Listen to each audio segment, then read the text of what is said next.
What's up, y'all? What's up? We back. Another For No Fame Live exclusive for forbidden content. Monday, y'all. Monday. Movie Decode. What's up? All right, we're going to get into it. Give me 1 second. What's up, KC? What's up? Hold on, give me 1 second.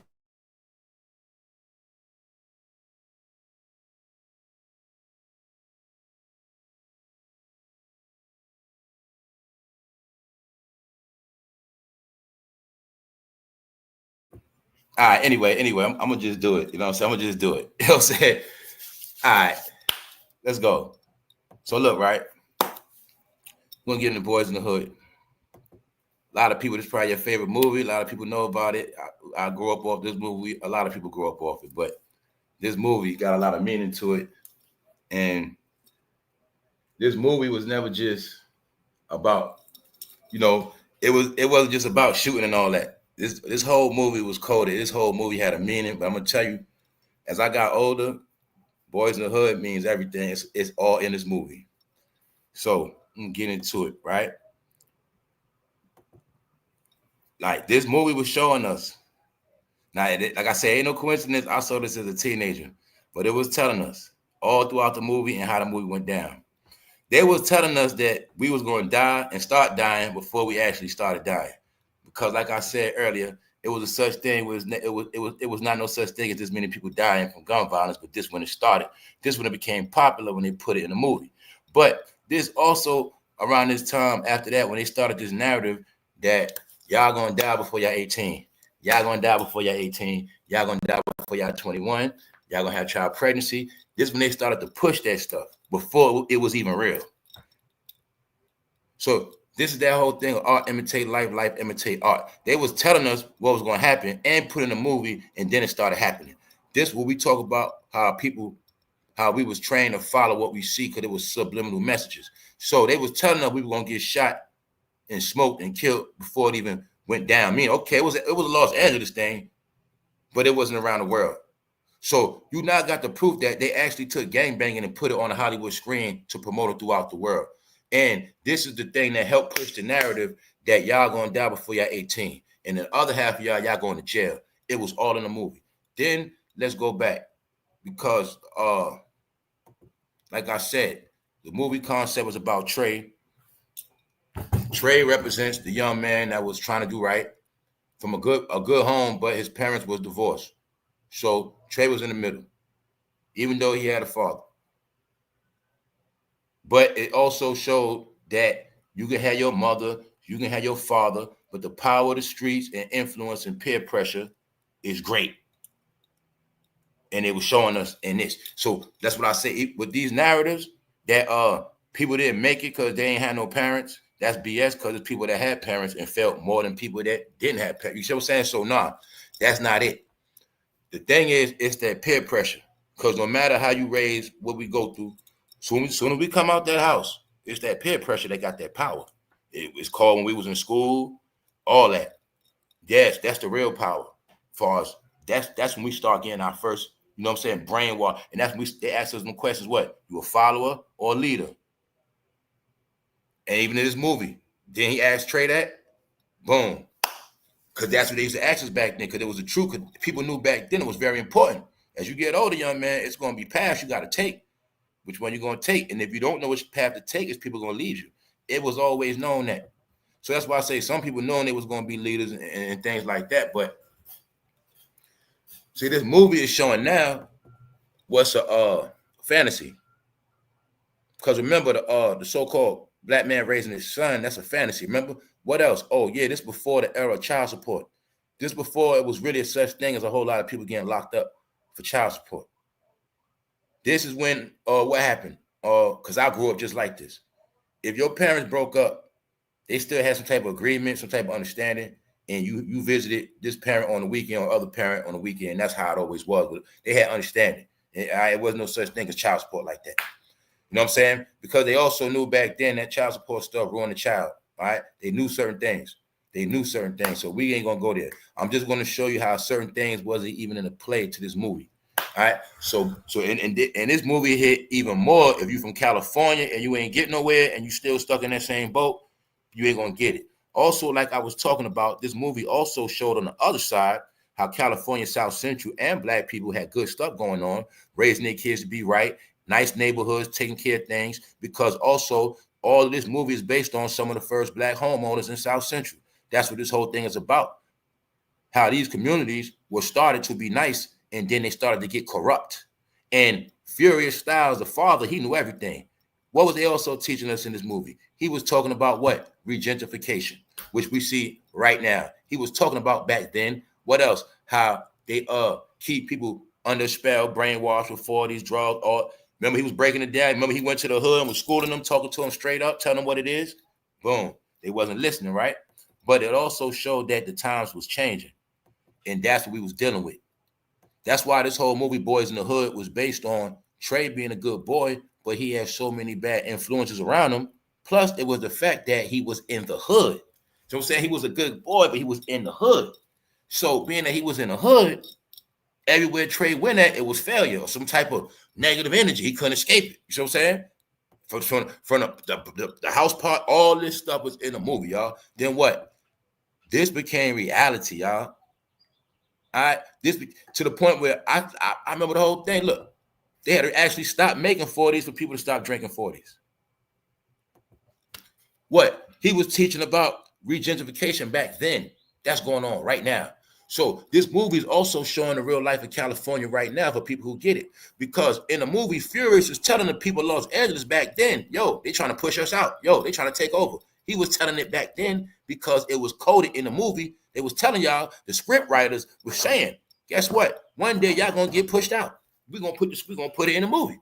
I told you that's what I mean by your life scripted. So you're gonna see how he was the only smart one. Furious was the only one smart. Trey father. He knew what was coming. He knew what was going on. Why? Because he was a successful businessman and he already knew what time it was. But he was going outside trying to school everybody else. And what happened? He was getting critiqued. They were looking on like he was crazy. And he was talking a foreign language that they didn't comprehend. Because they had already went to a level of that brainwashing. What? Because they were showing us this is when hip-hop took off. This is when the gangster life started to, you know what I'm saying? Yeah. So that just shows you. Even though Trey had a father, he still had to deal with his environment and his neighborhood and his people. So another trick within this movie is, well, it wasn't just a trick. The truth that was in it, they were showing us, y'all. They also were showing you, family, anybody that did make it successful, they were showing you, no matter how successful you make it, if you're still raising your kids around these type of people in these environments, you're still gonna fail. So you know what I'm saying? Your kids still gonna fail some kind of way. Like that's that's the stuff we didn't know. You see what I'm saying? Like remember, we raised a certain way, but we might move in a nice apartment, a nice house, but we might move with a project right there. But really, that's like living in the projects too. People don't know that. You can live in a house, but if your house right by the project, it's really like you live in the projects too. Because it's your environment. You'll say it's your environment. So yeah, Trey never had a chance because of his environment. Now let me show you what else in this movie. Y'all remember this favorite part? Now also, I remember when I was young watching it, and what little Chris say with the green shirt. Y'all want to see a dead body? But see, now I'm older and I know what's up. I'm gonna show you what happened in this part. This whole part was cursing their little ass. When they went to see that dead body, that was them putting a curse on their ass. That was also them telling us that was watching it, guess what, y'all? Y'all gonna die just like that. Y'all gonna die just like that. Man, y'all gonna see so many dead bodies, you're gonna be used to them. But guess what? When I was young watching this movie, it was no such thing as a lot of dead bodies. It was people getting, it was all adults. But they was telling us in the movie, y'all gonna stay dying. But when they went to see this proves also in the hood. You know how people, you got people always wrapped up in death. So-and-so got killed. Yo, man, always talking about death. Let me show you something.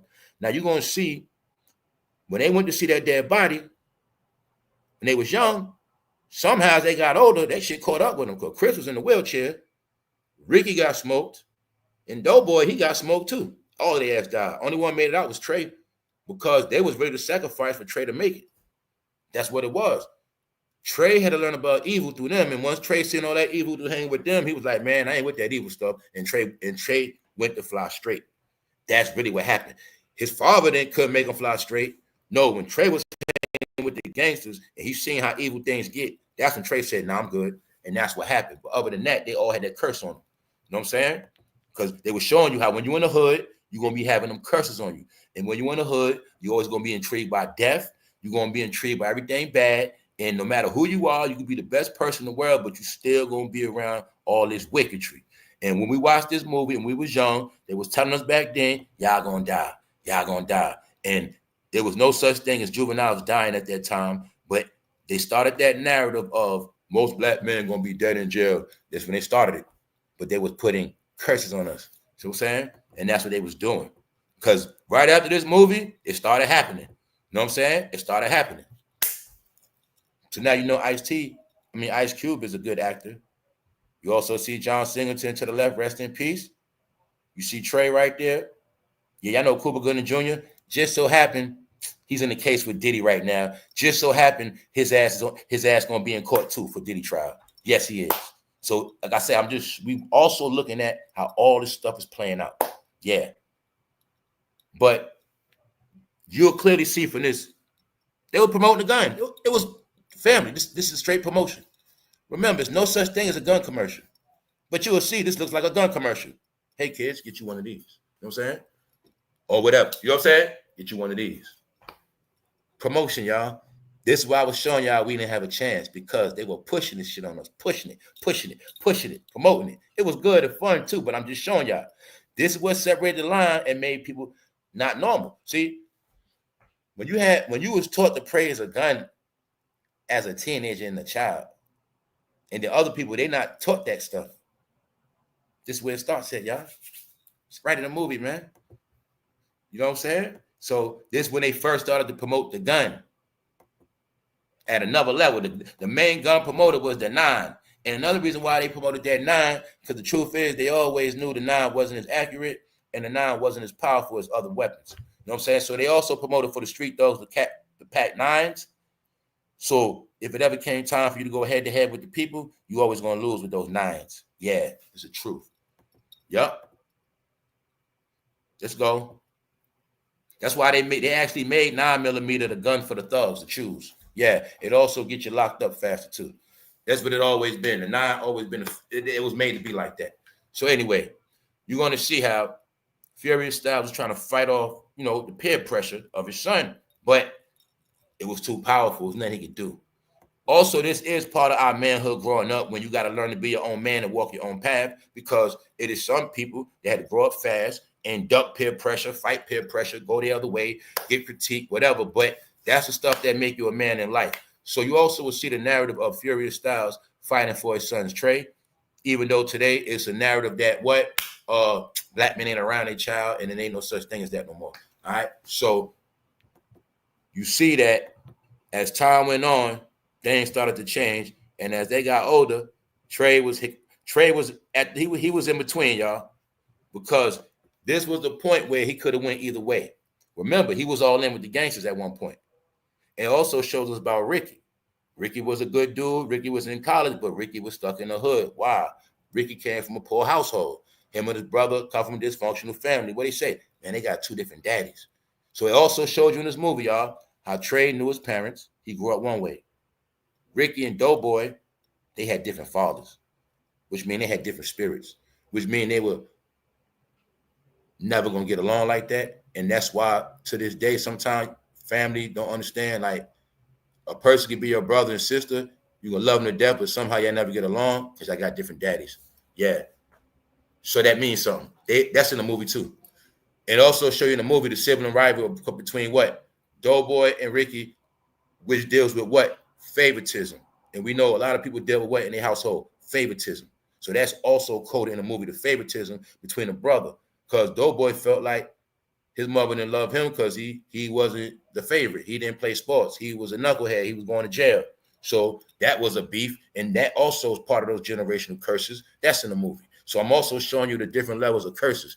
Going outside, getting cursed, looking at dead bodies, coming in the house, family curse, fighting each other, all this, you know what I'm saying? But I'm showing you, they're showing you what happened to a boy in the hood. So when he get older, he becomes a psychopath. He becomes something else because this is what boys go through in the hood.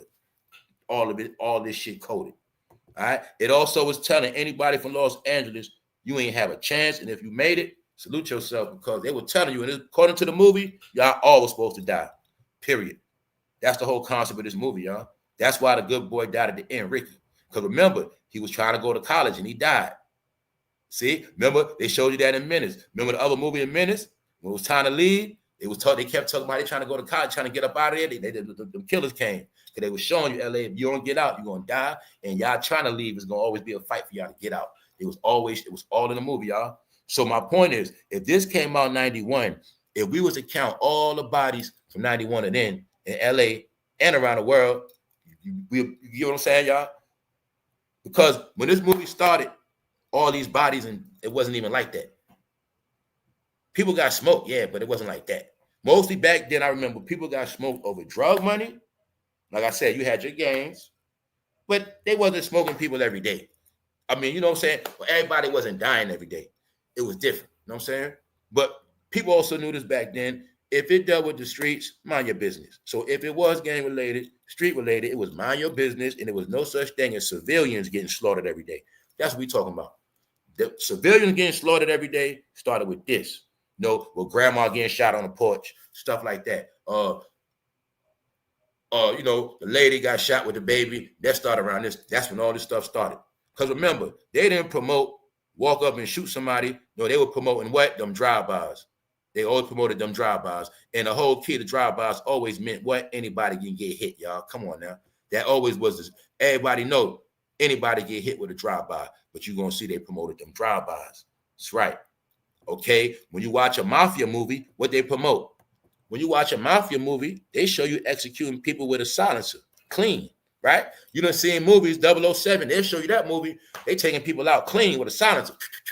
But y'all movies, we're gonna show y'all how to do this thing reckless. All right, we're gonna promote those drive-bys. So every time y'all get gassed up by these movies and shoot, you're gonna always hit the wrong person, barely hit your target. This is how it's always gonna be. All right. And then we also promoted for y'all to use shotguns. So when y'all shoot them pellets, everybody gets shot. They ain't supposed to get shot. That's right. Or they even promoted dysfunctional guns. People don't even know the guns they promoted was for failure. Yup. What does this promote? Okay, back to BOYZ in the Hood. This promoted the concept when it first became popular of what? You know what? Disrespecting women. Hey, so I said we were young. This the era of getting brainwashed of disrespecting women.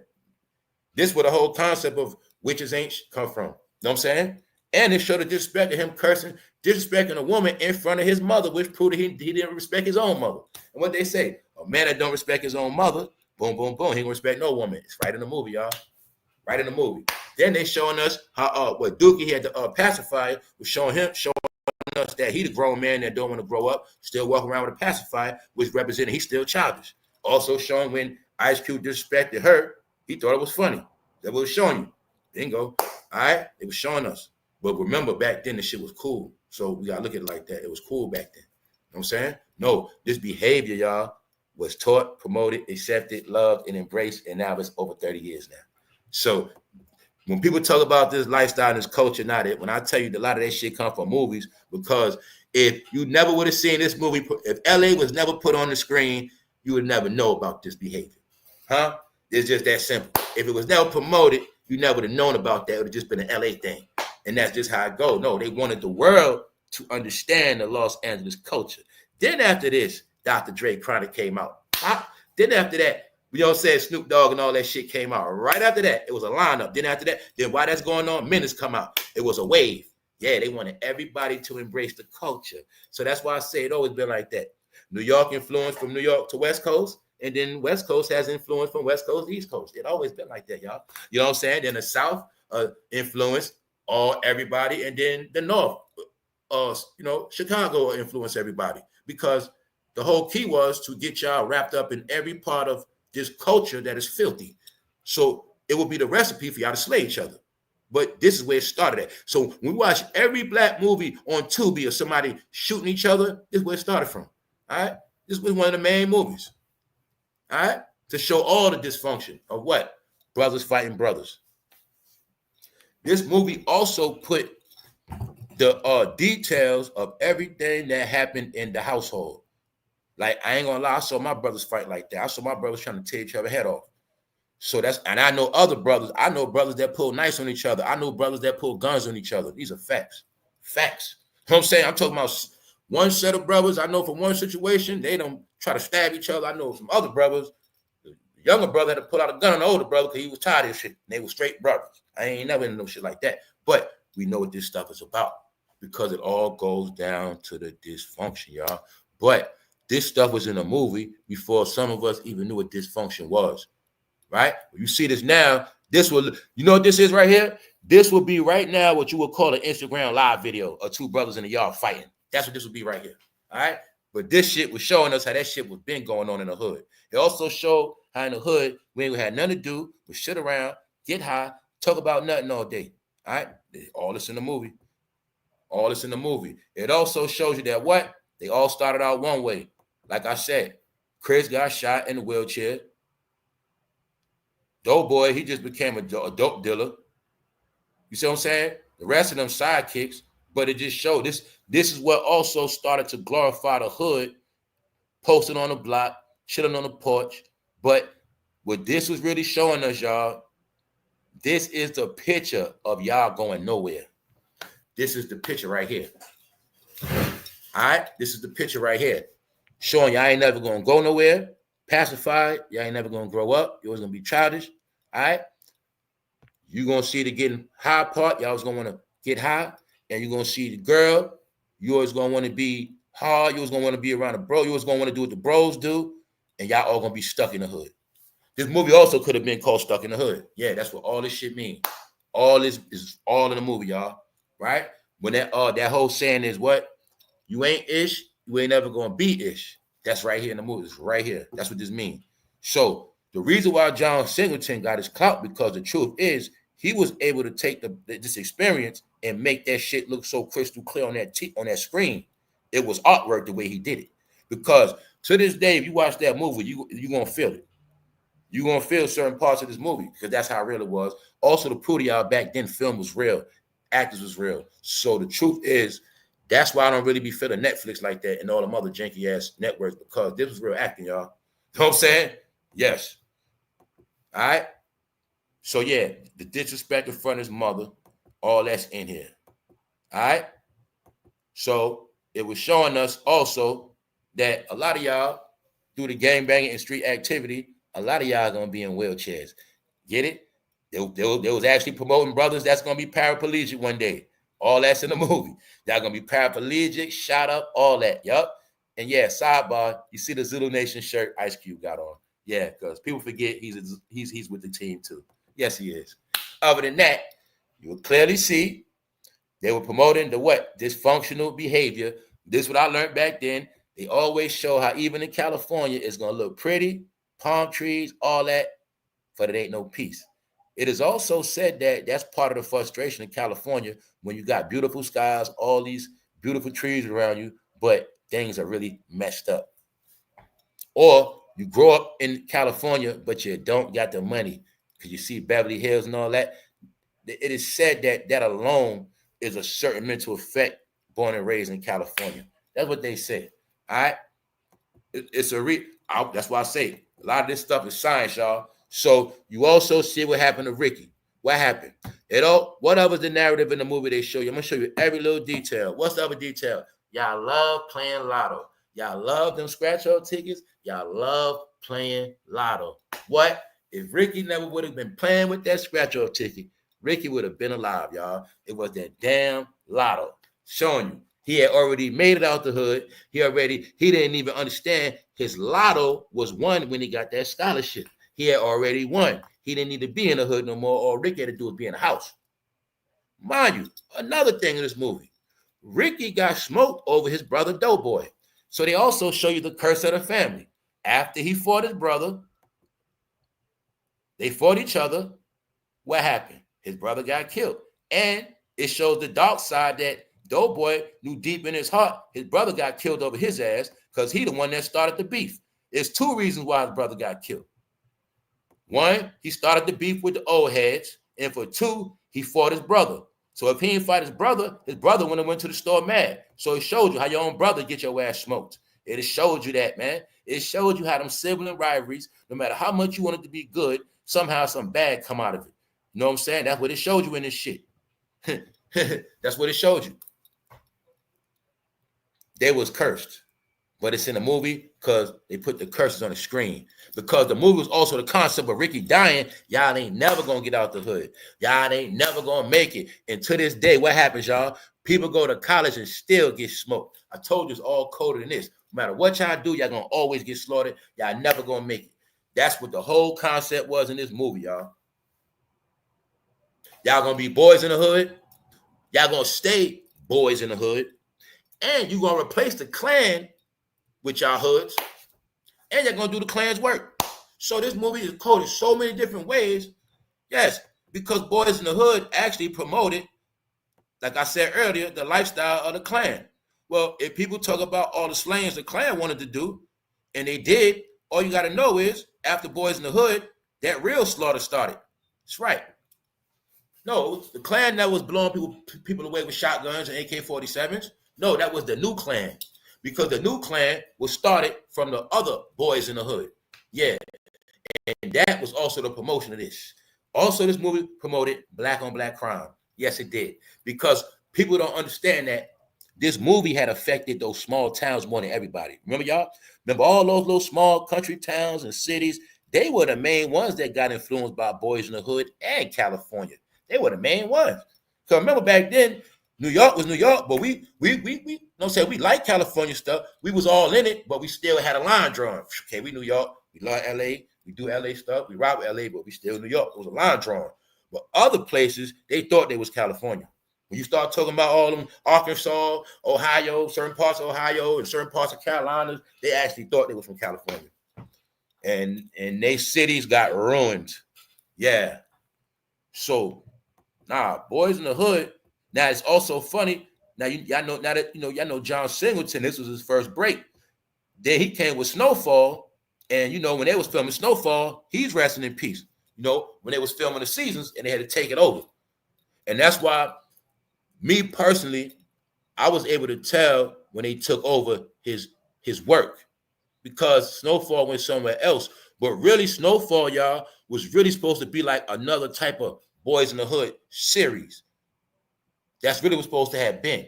But then you're going to see somehow it just went somewhere else. But this thing was glorified, y'all. So I'm just looking at it now, how we can look at it. John Singleton dead. Ice Cube, he just brought out the trophy to the LA Dodgers a couple days ago. Cuba Gooding Jr. is in a Diddy case, y'all. You know what I'm saying?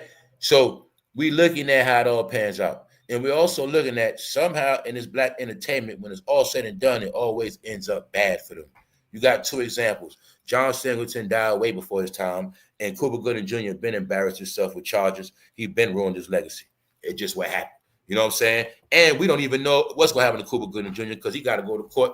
Right now, he's in the courtroom.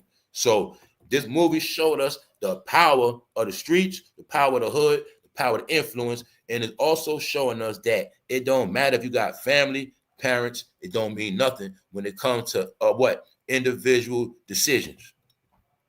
So the other concept, the main important part of this movie, and I don't want to forget, the realest part of this movie, y'all, in my opinion, is when Trey got out that car. That was the realest part of this whole movie, man. Because remember, it showed you how he wanted to be down so much. He even bucked on his parents. But the truth is, he knew they was about to go put in some real work. He knew that. But the fact that he said, let me out, instead of riding with them like a punk and snitching and telling, and you know what I'm saying? That's how I looked at it. And I respected him because it also in that movie, that's why I said the movies were so powerful back then. They gave you all that negative stuff, but they'll give you that one part that mean a whole lot. That's what people didn't understand about this black entertainment, these movies. We always thought it was just kill. No. It's powerful messages in it. The most powerful message would it show every single last one of us, no matter what you got going on, how deep you in, you still got a choice. So it was that one choice he made when he said, yo, Doe, let me out. Then you see, at the end of the day, they respected that. But then you're going to see decades went on with this following stuff. And that's what created snitches. Because people knew their place back then. But see, they created this fake gangster world for everybody to be a part of. You see? And a lot of them wasn't smart enough to say, yo, let me out. Yo, I'm good. See, we knew about stuff like that. It's people you wasn't going to make them do nothing. All right? I ain't with that gang stuff. I ain't doing this. I ain't doing that. This is what I am. People knew who they were. So the most important part was showing you choice. Because when it was all said and done, Trey had a choice. And it also shows y'all, if Trey would have went on that mission, he would have had bad karma on him. Because remember, everybody else died, basically. You know what I'm saying? Because they show you when the movie go off, they tell you Ice Cube got gunned down weeks later. So the point is, that's what it shows you. You know what I'm saying? Trey saved his ass at the last point. And that's what actually made his ass be able to go to college and get up out of LA. Because if he'd have went on that last drive-by, he would have put not only, he would have put that bad karma on him. See? So that's why at the end of the day, his friends had to be the sacrifice for him to make it out. Because he had to learn from the failures his friends made. And he knew, if I don't make this move, I ain't getting out of here. He knew it. You know what I'm saying? And it was already proven his father couldn't control him no more. So, yeah, he made a decision on his own.